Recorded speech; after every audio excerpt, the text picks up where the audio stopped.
दोस्तों नमस्ते। ये रामश्री आईएएस का ऑनलाइन चैनल है। मेरा नाम डॉक्टर एस के पांडे है और हम इस मंच से आपको ऐसे अकादमिक विषयों से रूबरू कराते हैं जो विभिन्न प्रतियोगी परीक्षाओं के लिए विशेष रूप से लाभदायक हैं। इसी क्रम में पेश है एक नया विषय, संयुक्त राष्ट्र संघ सुरक्षा परिषद। दोस्तों, सुरक्षा परिषद संयुक्त राष्ट्र संघ का एक बेहद ताकतवर अंग है। अगर महासभा से सुरक्षा परिषद की तुलना की जाए तो ये आकार में छोटा जरूर है, किंतु इसकी शक्ति महासभा से कहीं अधिक व्यापक है।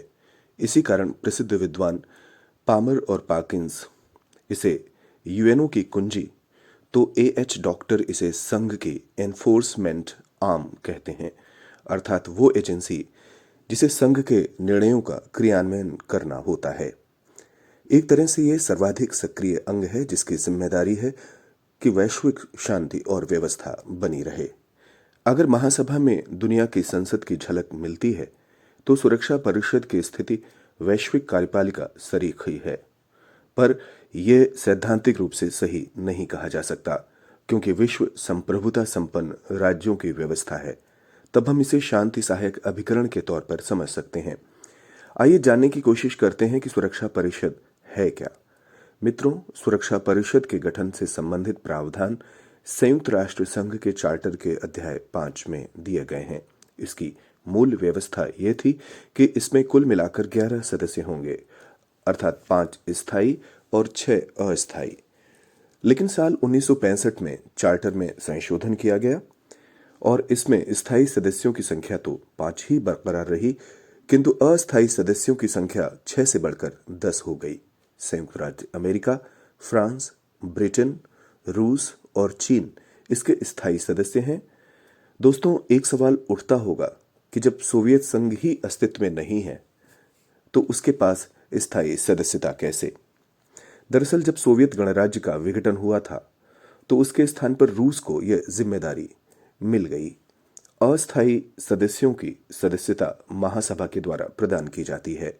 यह काम महासभा अपने 2/3 बहुमत से 2 वर्ष के लिए करती है। एक बात जान लें कि जिस देश का कार्यकाल समाप्त होता है उसे दोबारा उसी साल नहीं चुना जा सकता है।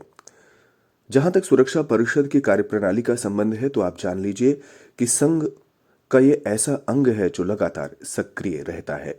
इसकी बैठक 14 दिन में एक बार जरूर होती है, लेकिन अगर अचानक जरूरत पड़ जाए तो यह अल्प सूचना पर भी बुलाई जा सकती है।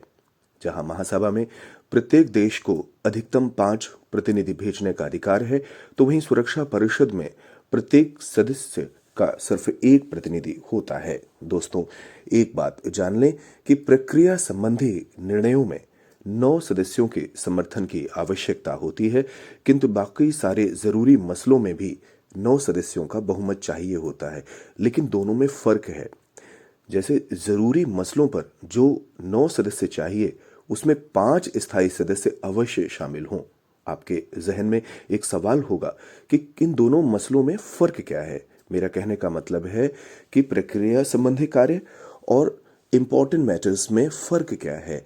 तो देखिए, प्रक्रिया संबंधी विषय वे हैं जिसमें सुरक्षा परिषद कार्य करती है, जैसे उसका स्थान कहाँ होगा और बैठकें आदि कैसे संचालित होंगी, उन सब की प्रक्रियाएं क्या होंगी। तो प्रक्रिया संबंधी विषय को अंग्रेजी में प्रोसीजरल मैटर्स बोलते हैं, जबकि जरूरी मसलों को सब्सटेंशियल मैटर्स कहते हैं। सभी स्थायी सदस्यों को, ध्यान रखें, वीटो पावर भी प्राप्त है। अब आइए बात करें कि सुरक्षा परिषद आखिर अपने काम करती कैसे है।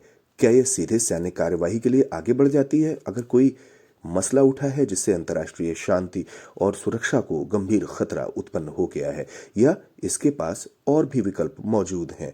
आपने देखा होगा, अगर आपने अखबारों का अध्ययन किया होगा और आप प्रतियोगी परीक्षाओं की तैयारी करते रहे हैं या कर रहे हैं, तो आपने देखा होगा कि दुनिया में कभी न कभी ऐसे मसले उठते हैं जिनमें से ये आभास होता है कि ये सुरक्षा और शांति के लिए गंभीर खतरा है।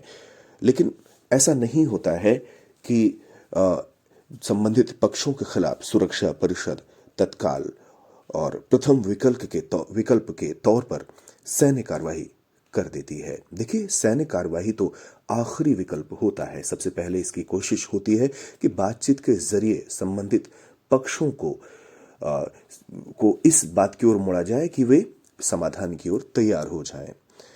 मध्यस्थता और अंतर्राष्ट्रीय न्यायालय के जरिए भी परिषद प्रयास करती है कि समाधान निकल के आए। आज के दौर में आर्थिक प्रतिबंध भी प्रभावी कार्रवाई में शामिल है। आप देख सकते हैं कि ईरान आर्थिक प्रतिबंधों के चलते कितना परेशान हो चुका है। 1992 में सुरक्षा परिषद ने लीबिया के खिलाफ आर्थिक प्रतिबंध लगाए थे। ऐसे किसी उपाय से बात अगर नहीं बनती, तब यह सैन्य विकल्प का इस्तेमाल करती है। लेकिन संयुक्त राष्ट्र संघ के पास खुद की फौज तो है नहीं, तो ऐसे में इसके लिए सदस्य अपना योगदान देते हैं। दोस्तों, सुरक्षा परिषद के सदस्यों द्वारा वीटो के प्रयोग की चर्चा लगभग हर जगह होती है। मैंने अभी कुछ क्षण पहले वीटो शब्द का प्रयोग किया था कि सुरक्षा परिषद के जो स्थायी सदस्य हैं उन्हें वीटो की शक्ति प्राप्त है। तो आइए इस महत्वपूर्ण विषय पर थोड़ी सी चर्चा कर लेते हैं।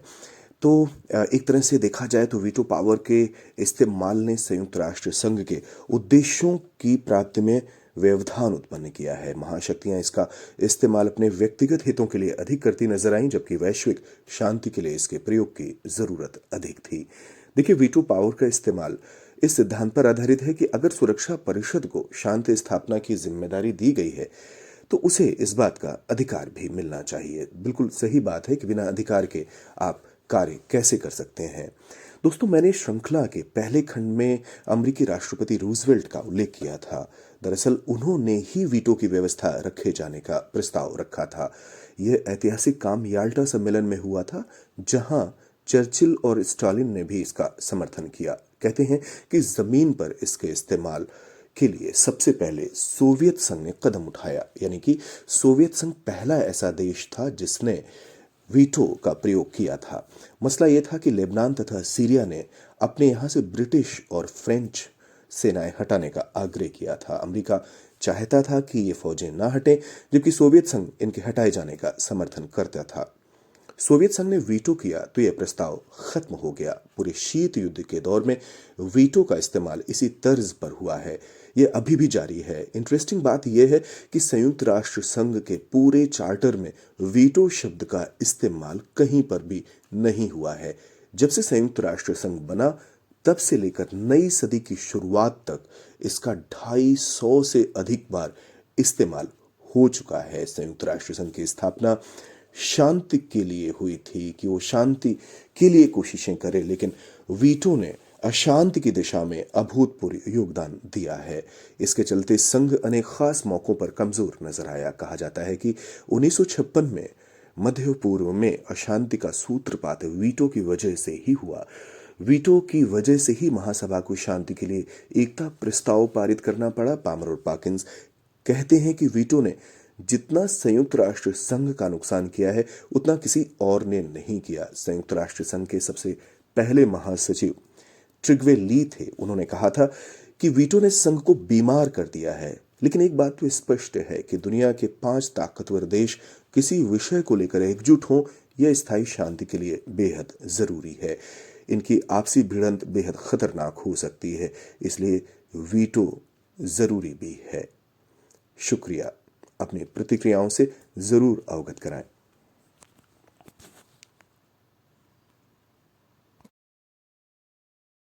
दोस्तों नमस्ते, ये रामश्री आई